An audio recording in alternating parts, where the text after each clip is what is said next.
Your computers have 2 drives on them. Has anyone here not used PCs before? Everyone has used PCs. Good. The C drive and the desktop, those are all part of the same area. Don't write anything to the C drive and don't write anything to the desktop. Those 2 things will be reset every time you reboot. So if you work off the desktop, the computer crashes, you lose all the work that was there. Okay? So make sure you don't save anything to the C drive or the desktop. You have on your computer a P drive. That's where you're going to save all of your work. Okay?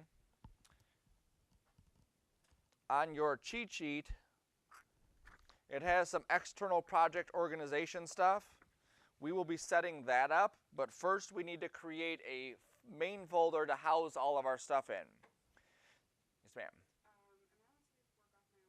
You can, yeah. You can just keep it on your computer, yep. Do you have a Mac or PC? A Mac, yep, okay. So when I show hotkeys and stuff, anything that's control, you're going to use command, anything that's alt is option, right? So what you want to do is create a new folder. So I'm going to make a brand new folder on the P drive. You can make it wherever. I'm going to call it my last name underscore 1900 underscore F18.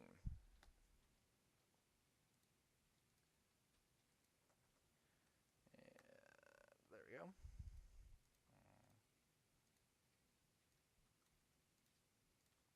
Okay. I put an N in there because I have 2 1900 classes. That way I remember which one's which. Okay, so inside that folder, we're going to create an external project organization thing here. So we're going to make a brand new folder. We're going to call it our last name underscore title card. Okay, our first project will be a title card. So this is the project folder that we want to create so that we have this stuff set up.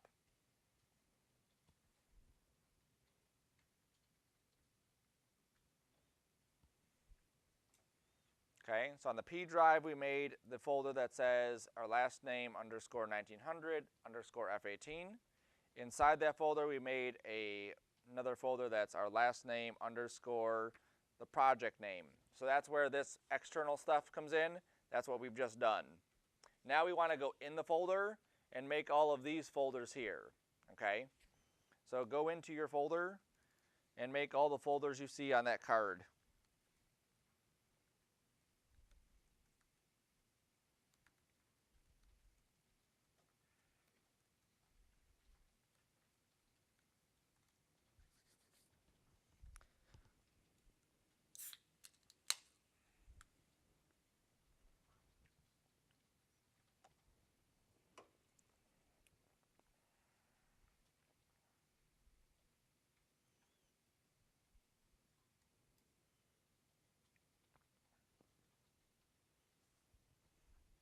If you want the hotkey for making a new folder, it's Control-Shift-N.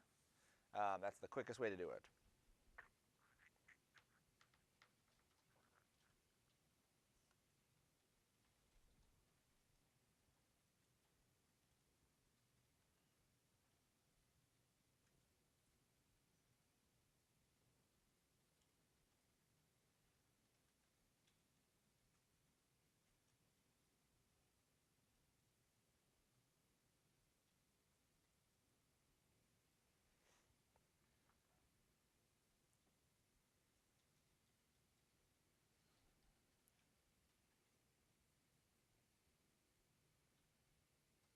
All right, so let's go through the folders and see what does what or what we think would go in each folder. So what do you think goes in the artwork folder?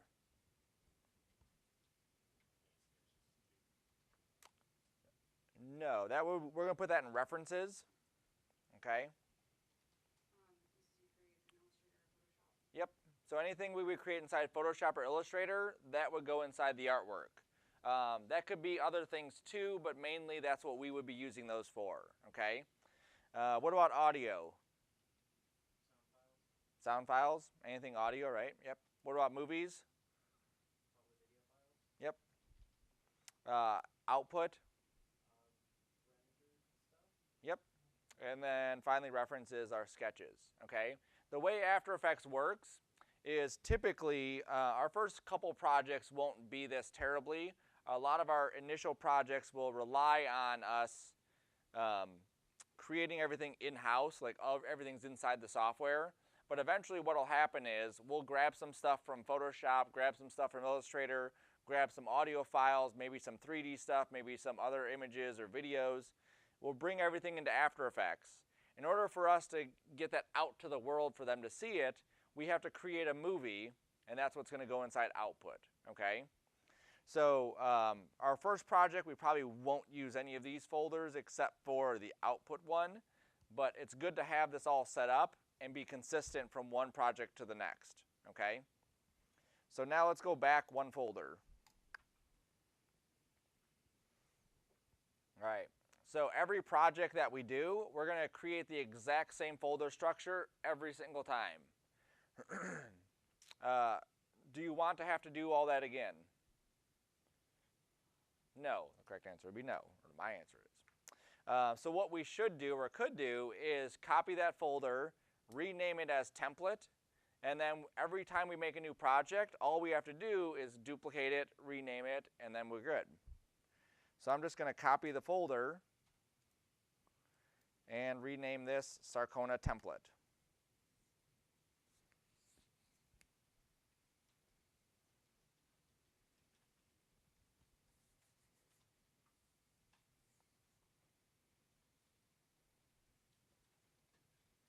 All right, so next time when we come in, we're going to be still working on the title card, but next project, we'll duplicate the template, rename the template to our next project, and then just start working off of that, okay?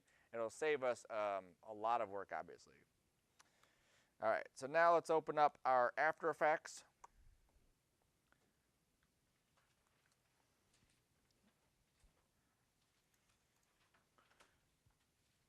You may have extras, just keep them in your row and I'll grab them after class is over. Now, there was a class earlier today, 8 a.m., they were using After Effects. So some of their preferences, it's possible that they trickled into what we're going to be using.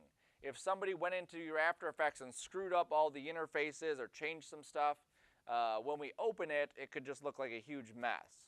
I think they were mostly good. I don't see anything going on that's crazy. If for some reason your preferences get messed up, if you're not aware of it, you can hold down Control, Alt, and Shift, open up any Adobe product, and then reset your preferences back to the defaults. Or on these computers, you simply reboot the computer when you come in, and you should have a fresh set of preferences anyway, okay? Usually, if something goes wrong on my computer, I'll do that anyway, and that's usually what's going to fix it, like 90% of the time. All right, oops, I closed that window. Whatever. All right, so you have a window that popped up right at the start of this.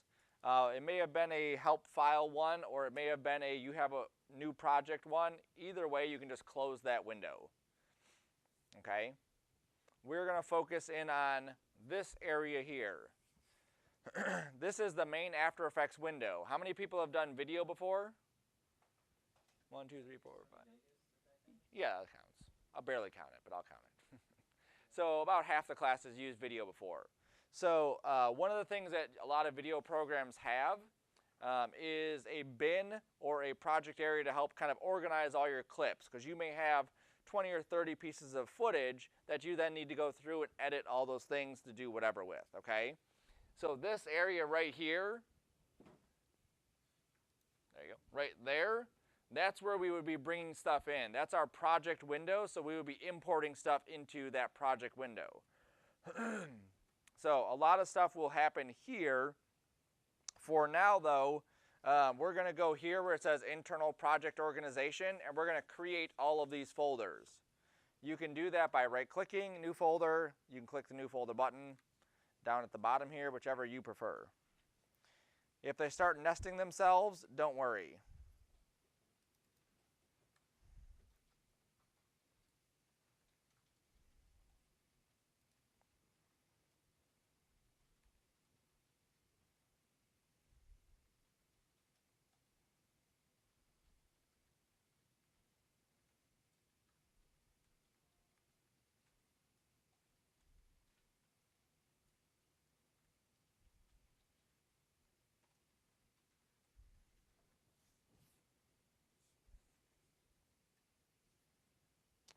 All right, if they do start nesting, all we have to do is just drag them out. So you just drag the folder, drag the folder, drag the folder.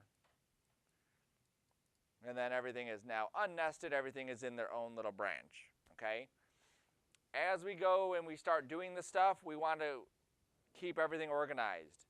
Some After Effects projects may have 100, 200, 300 layers in here. Half of those may be things that we've imported. So we have to stay organized because this area gets very messy if we don't do that. Cool. Now, do we want to do this again and save all this stuff every time we make a new project? Or do you want to just like make a template? Template, awesome. So let's Control S to save it. And let's put this one in our template folder.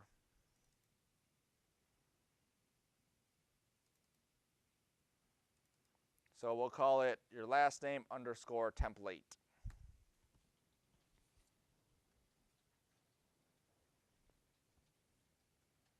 All right, so we have one copy saved in template. That's the one that we will duplicate that whole folder. That's already set to go, packaged, good. The other folder is the one we're going to work off of. After Effects can have multiple files. So this is called title card.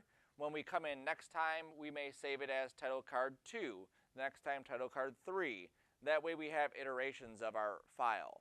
These files are typically very small because usually they link things in there. It's kind of like an InDesign file where you placed a bunch of pictures in there. The InDesign file is pretty small, but all those pictures obviously add a lot to it, okay? So we want to make sure that we're staying organized here and using the correct file, obviously. All right, so this is our area where we are going to keep our stuff organized that we bring in. This area over here, this is our main area that we will be seeing our footage. So if you've worked with video before, this is where you'll be able to see whatever video it is we're working on. Over here on the right, a bunch of palettes. And then over here on the bottom, this is our timeline. Right now there's no timeline set up because we don't have anything to actually moving. At the very top you'll see this, which is our toolbar. There's nothing happening on the toolbar right now. The only thing that's lit up is the arrow and the hand. Those are the only two things that we could click on, but nothing is actually going to do anything because there's nothing in our composition. Okay? So we're going to go to create a new composition. And we're going to name it playing. Okay? Don't hit enter at any point yet. Just type in playing at the top. We want to set up the composition. The composition is basically like what is the document size you're working with, okay? Everyone has a TV at home? Anyone without a TV at home? Good. Your TVs are typically like widescreen TVs, right? So the resolution on those is usually like 1920 pixels left and right, 1080 pixels up and down for like the newer TVs, not the newest ones, but the newer ones. The resolution we're going to use is half of that. So if you look on your cards, your cheat sheet, it'll say file size and compression. Do you see the two numbers there, or three numbers? So what are the numbers for the resolution there? 960 by 540. Yep. So 960 by 540. Again, don't hit enter yet. Just type in 960 for the width, 540 for the height.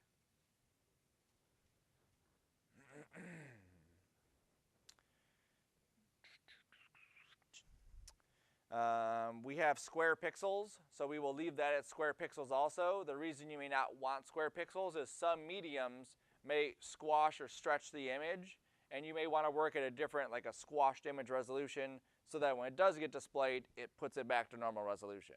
For instance, my projector screen up here is a little bit squashed. My laptop is perfectly good. So if I was to make it perfect, then I would do that. For all the stuff we're doing, we're going to leave it as square pixels. The frame rate is 30 frames per second. Okay, so that's I think it's defaulted to that. Yes or no? Mine was like 0.003 off. Okay, right, 29.997. Yep, okay. Yeah, so some of the computers may have rebooted and they were 29.97. The default you should just stick to is 30. It's a nice round number. Resolution we're going to leave at full. We have a start time code of 0. And then for our duration, we're going to leave this at 30. Now, does anyone want to guess what this is? 30 minutes, 30 hours, 30 days? 30 seconds, right. Okay. So the first number is hours, then there's a colon, then there's minutes, seconds, and then frames. So we're going to leave this at 30 seconds, and that should be good. We also have a background color. Leave it at black. That's good too. So now you can hit OK. So now we basically have a canvas that we can then start working off of and building stuff on top of this. So what we want to do first is build a ground plane, okay? Something that we can see like a ground that we can add stuff to. So I'm going to go hit Control Y. Control Y is a hotkey for adding a new solid. On your hotkey sheet, you will see on the, where did I put that? New solid, yes. Under the layers, like halfway down, it says create new solid. We're going to give this a name, ground. The width and height, most of the time will default to whatever you've used last. Because we haven't used anything last, it automatically defaults to our comp settings, so 960 by 540. If it didn't, we would click that button and then it would, okay? It's pixels, it's square pixels, perfect. You can pick a color for the ground. Don't spend 10 minutes picking a color. Just pick something that looks like a good ground color and then hit OK.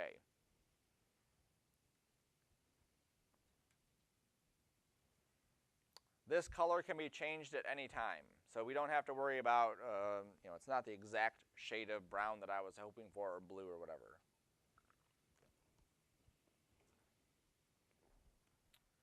Cool. Cool. We want to move the ground down, so it's actually the ground. Right now it's just like our image. What's a hotkey that we would use to constrain something to move straight up and down? Shift, right? So After Effects is a little bit weird. Make sure you drag first and then hold Shift as you're dragging. Okay, so I start dragging, then I hold Shift. And I bring it down to about where the ground would be. It doesn't have to be exact, just about where the ground would be.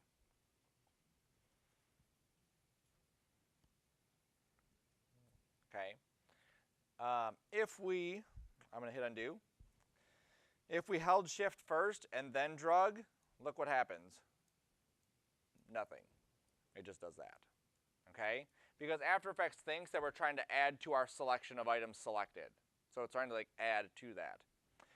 If I grab here and I start dragging, what do you think is going to happen? Yep. So it's going to scale it down. Okay? So just be aware that we don't want that to happen. So we click, we drag, and then we hold Shift. And now I have a proper ground. Okay? We typically want to be pretty accurate when we start creating this stuff. If it's a little bit off, like a pixel or two, we may not notice it until we turn it into the client and then realize, whoops, the ground is like missing part of the edge. Okay? So I want to double check to make sure that my ground is perfectly centered. So I want to get to the position. So on your hotkey sheet under layers, what is the hotkey for position? P. So we hit P. What is half of 960? 480. Perfect. Okay. So if you look at this first number, you can't see it on mine because the projector is not displaying correctly, but if you look on yours very close, what is the first number? 480. Does anyone's not 480? Good. Okay. So 480 is exactly the halfway point, left and right. So that's where our stuff is perfectly centered. If it was 479 or 481, I would click on that number and I would fix it so that it's perfectly 480. Okay. The other number on mine is 680. That doesn't matter so much. This is kind of like an eyeball thing of where my floor line is, okay? Depending on what kind of perspective and outline and blah, blah, blah, I may want to adjust that, but it's good there. Anything in After Effects that's blue, that's a number, you can click and drag on that number to adjust its position, okay? Photoshop also has this too, like on the font sizes and whatever else. So if you want to test it out, don't touch the first number, click and drag right on that second number, and then you'll see, click, drag, oops. You'll see how we can slide this up and down without having to worry about it accidentally moving left and right. Okay? Gorgeous. Okay, I'm done with position on this. So how did I get position here? P. So I get it gone the same way I got it there. Hit P again.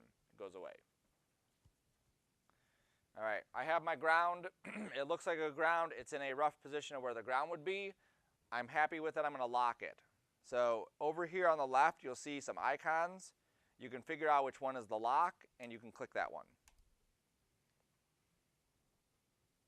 All right, so now what I want to do is I want to animate a box toppling over, okay? Just flipping over. I need a box first. I could make a solid and then distort it so that it's box shaped, but that's not the right way to do that, okay? Under layer, new, solid, that's what we just created, okay? Control Y, that's what that did. We are going to make a shape, which is a different thing. It's more in line with what you would see in Photoshop or Illustrator when you do like a vector shape, okay? So this is where the shapes are, this rectangle tool. I'm going to click it, and then I'm going to drag, and I want a perfect square. So what am I going to hold down to get a perfect square? Shift, right? So click and drag. Whatever size you want is fine. Just make sure it doesn't look like odd in there, obviously, like too big. Okay? You start. Right up here, there's a square right under the word layer. You're going to click that, and then click and drag while holding shift to make a square. Now again, I guess it still doesn't look like it. I don't know. Earlier today, this is totally like stretched out. I had a circle, a perfect circle, and it looked like squished like a pancake. You just have to believe me. All right, so we have our square here. So if I want to take the square, and what I want to do is I want it to be on the ground, right? So first step, I need to get it on the ground. So how am I going to do that? Position, right? Just pick it up and move it. I don't actually have to go to the position. I can just move it. So I have to be in a tool that lets me move it. So the very left one, which is the selection tool, and then I can move it right to the ground. There we go. Okay. Number 2, this might be like a weird thing, but we want to fix this too. Mine, you'll notice, is a blue color. My settings, my preferences have not been defaulted back to the normal ones, so I'm still on my old colors that I was using before. Up here at the top, it allows me to change the fill color and change the stroke color. The word stroke and the word fill are also in blue, meaning that you can click on them individually and change what they are. So if you click on the word stroke, then you can say that you don't want a stroke, and then you can hit OK. Right? Then you won't have a stroke on there, which looks kind of weird to have a stroke on this box. You can also click on the color for fill, and you could pick a different color if you would like a different color. Click on the word stroke. Yep, and then click the far left slashed one. There you go. You could also have taken the strokes width and put it down to 0, and that would have done the same thing. Okay, so our box is on the ground. No strokes on there. Now I want to rotate it. So looking at the layers, what is the hotkey for rotate? R. It's too early for pirate jokes, I guess. Cool. So we have rotation. There's 2 numbers here for rotation, this one and that one. So what do you think the first number means? Yes, how many times it rotates or how many times it like revolves, right? So if I set that to 10, that means it'll go 10 times all the way around, okay? What's the other number? How many degrees it's rotating at? There's stuff. All right, don't look at that answer. All right, if we have a circle, How many degrees are in a circle? 360. You guys are so much smarter than my 8 a.m. class. They had no idea. There we go. Okay, so what is half of 360? 180. Here we go again, right? And then half of that? 90. Half? 45. And then half? 22.5. Cool. Okay, so you don't have to remember those. Obviously, you could use a calculator, but it just makes things faster if you do automatically remember those things. A lot of times, you'll be just rotating something 90 degrees or 180 degrees or 360 degrees, okay? So just keep that in mind as you're working, that those increments you'll use over and over again. Cool. So we're going to test this out. Before you animate anything, you always want to test it to see what it's going to do first. So there's our box. Here's our rotate. We are not going to touch this first number. We're going to touch the second number. And we're just going to click and drag on it and see what it looks like as it's rotating.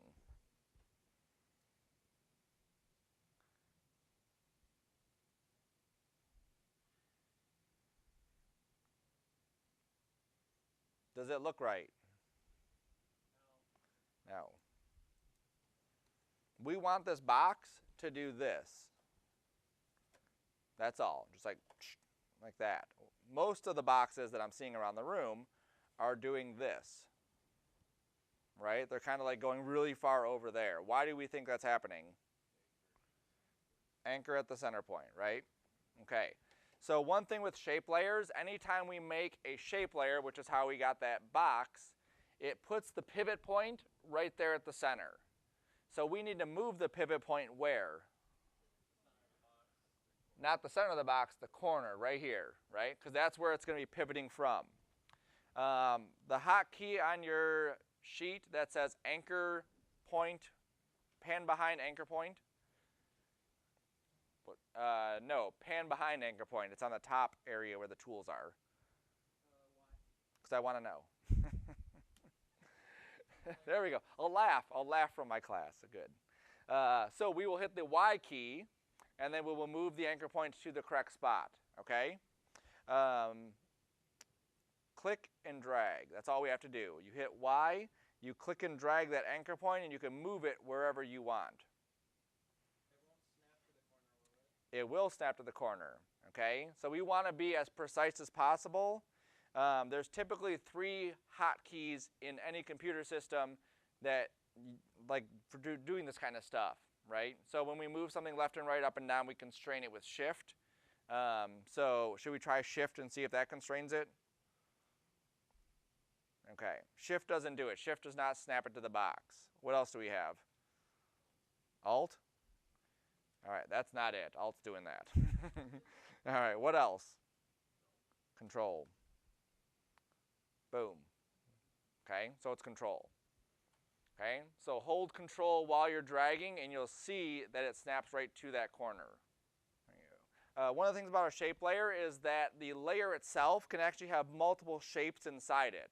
So if this was a box and I wanted to put stuff, let's say decorations on top of the box, different shapes that I drew, whatever, I can take this one layer here and add 50 or 100 different shapes on top of that layer and animate all the things together or animate the pieces individually, okay? Let's say I had a bunch of gears, I wanted these gears turning. I could have one shape layer that has all of those gears kind of like inside it. When he was adjusting his shape layer, he was clicked on the rectangle, the original shape, and you can see this one has its own pivot right here at the center, but the shape layer itself has a bigger one. That's the one we wanted to edit, was that bigger one. Okay, so everyone's on the same page now. So now we're going to animate this thing. We want it to basically, just like I said, just rotate 90 degrees, okay? After Effects uses an auto key system, so we just have to enable the system, then we can start setting keyframes. In order for something to animate, how many keyframes do you need to have? 2, right? We need a start point and an end point, okay? So for this, we're going to start it at frame 0, and then we'll go up to, let's say, 2 seconds, and then we'll set our ending point, okay? So it's hard to see when computer screens were like, the resolution was really huge and you could really see the icons, this was a stopwatch, okay? So you're going to click that stopwatch, and what that does is say, I want to animate this property, okay? So right here next to rotation, there's a little stopwatch, you just click that. You only have to click it once, you don't ever click it again unless you want all your keyframes to go away. So we clicked on the stopwatch, we got a little diamond right here at the beginning. Now I'm going to drag my time slider. So this little ticker that's in the time slider area, I'm going to drag this up to 2 seconds. Okay? Then I'm going to rotate this 90 degrees.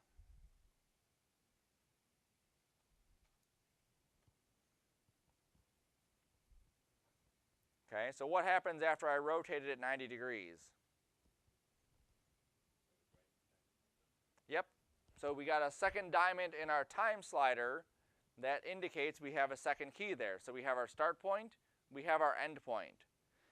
This diamond at the beginning says be at 0. This diamond at the end says be at 90. Okay? So if I were to take any of these keyframes and just kind of move them around, those values would move with it. Okay? So how does my 90 degrees look?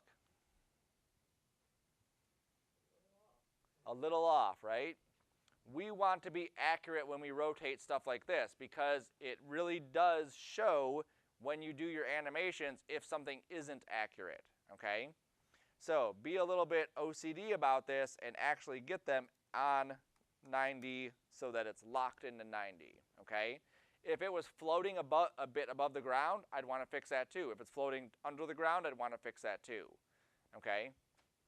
Now, because I set rotate keyframes, that has nothing to do with position, okay? So I could take the position of this and move it wherever I want, and the animation will go with it. The rotation is the only thing that is right now being animated. All right, so now let's play this. So what do you do to play a movie on your computer? Spacebar. It's exciting, right? All right, what happened? We can make it loop. What else can we do? What else would we want to do in this case? What was that? The bar back? Yep. So if we drag this bar back to the beginning, and then we hit play, now we'll see the animation. But now we have to wait again, right? Unless we drag it back. Now I'm pretty lazy. I don't want to have to keep doing that, okay? There's a thing called a work area that allows us to focus in on just a region of animation. That way we can look at this animation basically looping over and over again and see, like, what is it doing? And as an animator, your job is not to be, yep, that's good, I'm going to move on. Your job is to make sure that that looks good and watch it several times. Yes, sir? It's not rotating, it's a loop. So in your hotkeys, there's one thing that says set end of work area in your timeline. N. Okay? So if I set my ticker to about 3 seconds, halfway-ish between 2 and 4, that doesn't have to be perfect, and then I hit the N key, that will set the end of my work area. Okay? And then when I hit play, it will loop that animation over and over and over again. Now, we don't need to hit it at this point, but what is the beginning of the work area's keyframe?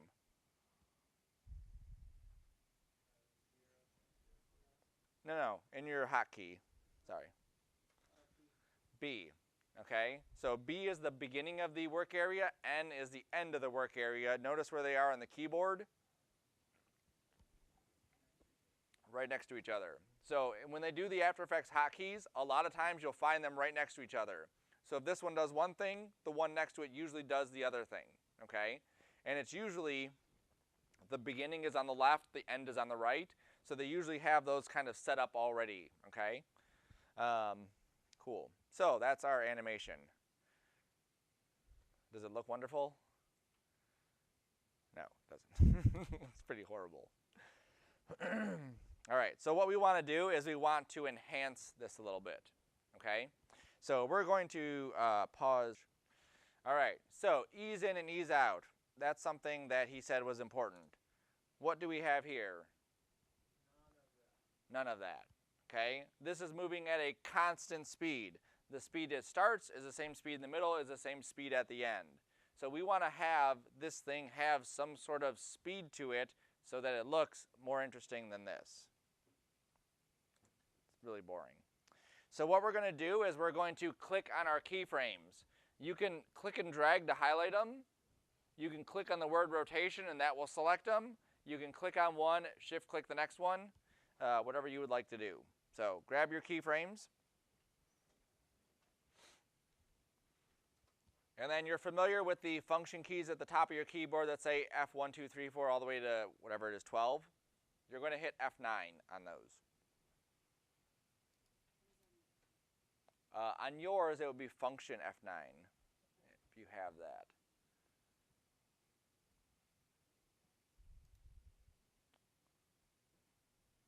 Is it labeled or no? Okay. If you don't see it or it's not working, I have to right-click and then go to Keyframe Assistant and then say Easy Ease. Just because my recording software pauses F9, so it doesn't work for Easy Ease. All right, so now hit play again and then see, does it look any better? Does it look any different? Does it look the same? It does not look the same. It looks completely different. It looks 10 times better.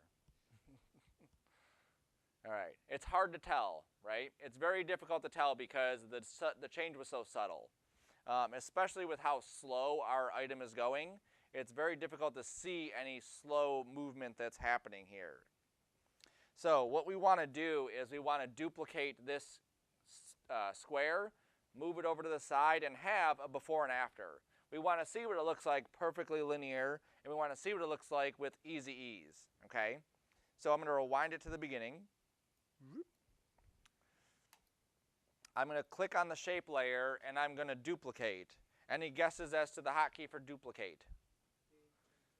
Control D. Okay, and then I want to scoot it over to the right, so I will hit the P button, and then I will grab the left one of these things and just scoot it over. Okay, so I hit P to get to the position. I drug on this one until it scooted itself over to the side of it. And then now if I hit play, we should have two of the exact same animations. Okay, Control D to duplicate it, P to get to the position, drag it over to the right. That's a drag. Sweet. Yes, there's a plugin called Newton. You could pay $250 and download it. You make the ground a collision object, you make the cube a dynamic object. It will fall and land perfectly on the ground. Not the solution you're looking for. Right. Unfortunately, no, there is no way to get that perfect. You could do some math involved in there, but for that, we can be a little bit less OCD. Cool. So what we need to do now is take one of these cubes and make one of these cubes no longer be easy ease, okay? So I'm going to grab, it doesn't matter which one, I'm going to grab one of their rotations, and I'm going to hold the control key and click on those keyframes to reset them back to diamonds instead of little hourglasses.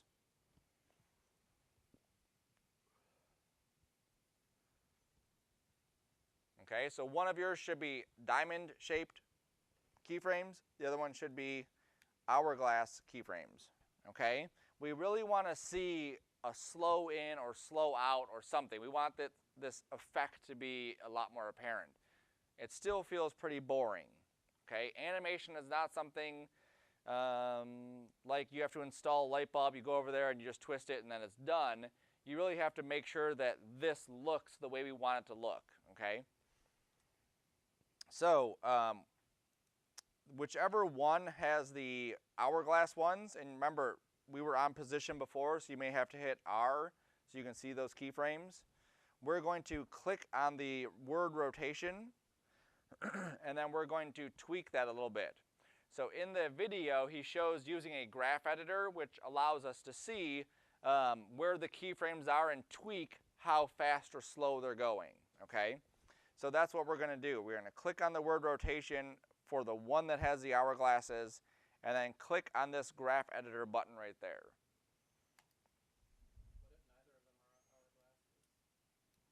Make one of them hourglasses by F9ing them. Doesn't matter which one. Okay. So first we need to take this graph and right click and change it to a speed graph. Now before I get too far ahead, I'll say these things. If you don't have anything selected, nothing shows up in the graph. Okay? So you can click that button 1,000 times. If nothing over here is selected, nothing will show up. So I have to make sure that rotation is selected, and then stuff will show up in there. Okay? Then I'm going to right click and go to speed graph. This is difficult to see. Everyone agree? Yeah. All right. Yeah. I just mean it's like squished, right? So I'm going to say fit all graphs to view, and that will automatically fit that graph to right there. Okay? It's much easier, obviously, to see if everything fits there. So looking at this cube, our cube here, do we think that it would be maybe like slower at the start of this and then faster? Or do you think it would be faster and then slow down right before it hit the ground? Slow then fast, right? It's gradually tipping over, then it hits. So where should this bump be? Towards the end. Fastest part of the end, right? So we're going to, and this is going to be a little bit tricky, you get used to it. We marquee the point, and then we just drag the handle dot over to the right. There's also one on the right side. We'll do the same thing over there.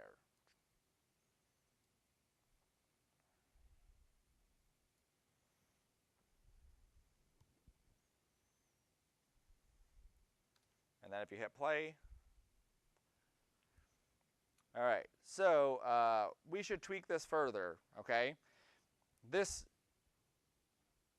graph tweaking, there's only so far that we can tweak this before we've just kind of hit a limit. We've hit a wall as to how much we can tweak inside the graph editor, okay? How long does it take for each one of these squares to topple over?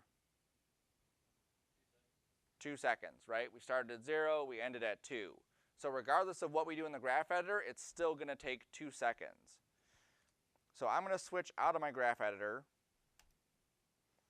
I'm going to use my magnification tool down here, and I'm going to drag that to the left.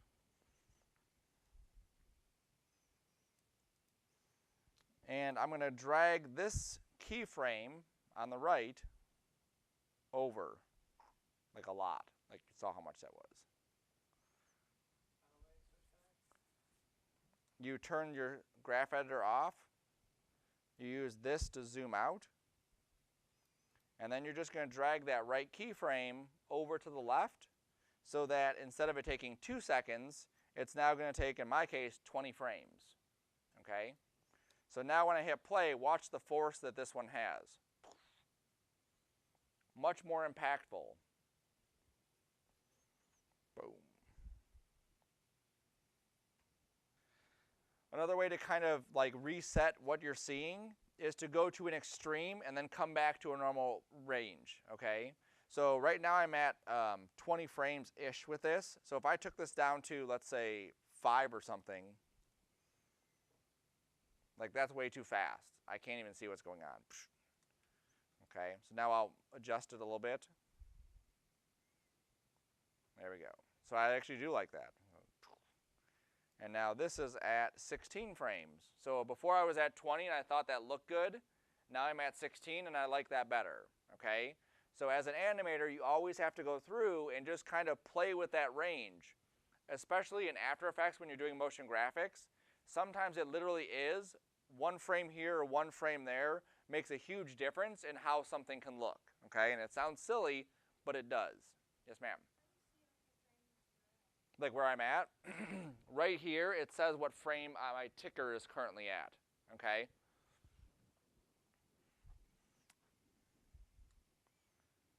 Now, most of the time, you don't have to worry about whether it's at 16 or 15 or 12 or whatever. You just have to worry about moving it over, seeing what it looks like. Moving it over, seeing what it looks like. Boom. Sweet. Okay. So I'm happy with that. What could make this look better? One thing that can make it look better is something called motion blur. You've seen this before, right? Okay. So we're going to turn motion blur on. It's a two-step process. One, we have to turn the layer on itself. So we would click on right here, or sorry, the composition. We would click on enable motion blur. Okay, I'm going to hit play. How does that look? Is that too blurry or not blurry enough? Not blurry at all, actually, right? Okay, so there's no blur on this because After Effects realizes you may not want blur on every single layer. So now we have to go to the other step, which is going to our layer and turning on motion blur specifically for that layer. You'll notice the icons kind of like link together. This motion blur layer here, this motion blur layer there.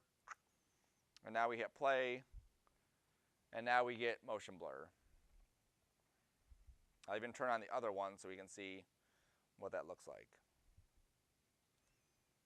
And I'll even go back a little bit like that. There we go. So there's motion blur. Okay? It's a subtle thing, but it makes a huge difference when you do it right. Sometimes people add too much motion blur and it's like overpowering.